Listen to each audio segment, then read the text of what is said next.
Ba-da, ba-da, ba-da. Dun, dun. It's a raccoon with a talk show slinging culture facts you might not know. From the biggest flops to the greatest hits, this is Trash Can Tidbits.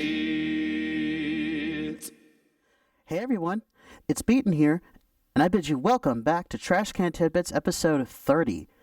As always, I want to take the opportunity to thank you all for being so amazing towards this series, and I seriously cannot wait to bring you the facts for this week.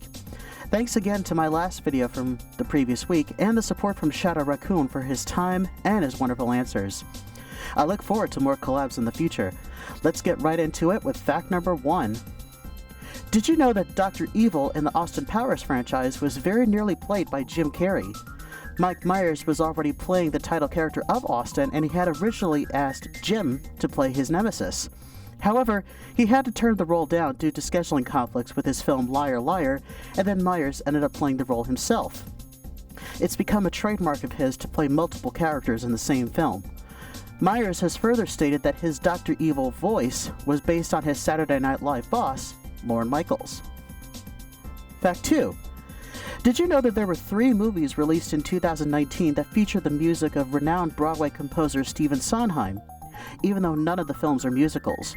In Marriage Story, Adam Driver's character sings the song Being Alive in one scene, and Scarlett Johansson's character sings You Could Drive a Person Crazy in another scene. Both songs are from Sondheim's musical Company. In Knives Out, Daniel Craig's character is listening to and singing along with the song Losing My Mind from the musical Follies. And finally, in Joker, Joaquin Phoenix is taunted and attacked by 3 young men who sing the song Sen and the Clowns from the musical A Little Night Music. Frank Sinatra's version of Sen and the Clowns is also featured on Joker's soundtrack. Fact 3. Did you know that even though Cher has had an amazing career in the music and film industry, she has only appeared in 2 movie musicals in her entire career?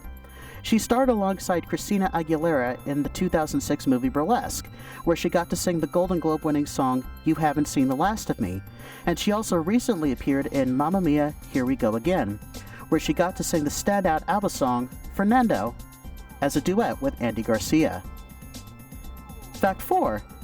Did you know that the Puss in Boots character Pero, the mascot for the Japanese animation company Toei, was named after the author of Puss in Boots? In 1969, The Wonderful World of Puss in Boots was released, which featured some early animation work from Hayao Miyazaki. The main character was named Pero, as a tribute to the original author of Puss in Boots, Charles Perrault, who also wrote Cinderella, among other classic fairy tales. Today, Perrault serves as the mascot for Toei Animation. Fact 5. Did you know that the role of Dodger in Oliver & Company remains the only film credit for Billy Joel? This actually excludes appearances in his own music videos. Similarly, the role of Kenai in Brother Bear remains the only voice credit for Joaquin Phoenix, as well as for Patrick Dempsey, who played Kenai in Brother Bear 2. Fact 6. Did you know that even though there are location shots of New York City in the commercial bumpers of the series, the entirety of Judge Judy is actually filmed in Los Angeles, California? My guess as to why location shots of New York City are used is the fact that Judge Judy used to be based in New York City when she was in fact working as a judge in family court. The location shots, I suppose, are placed there to remind audiences of the good old days.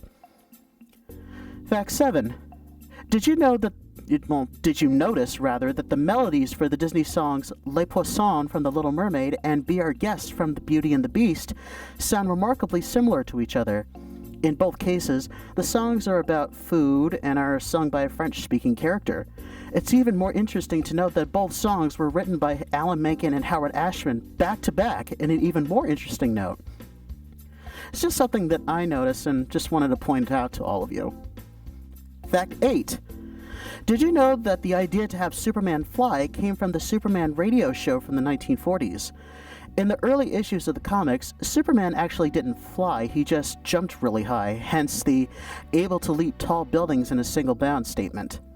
The 1940s radio show introduced the idea to have Superman fly, in addition to introducing elements that would become mainstays of the Superman canon. For example, other characters were introduced such as Daily Planet editor Perry White and cub reporter Jimmy Olsen, as well as kryptonite being introduced as the only means that could harm the Man of Steel. Fact 9.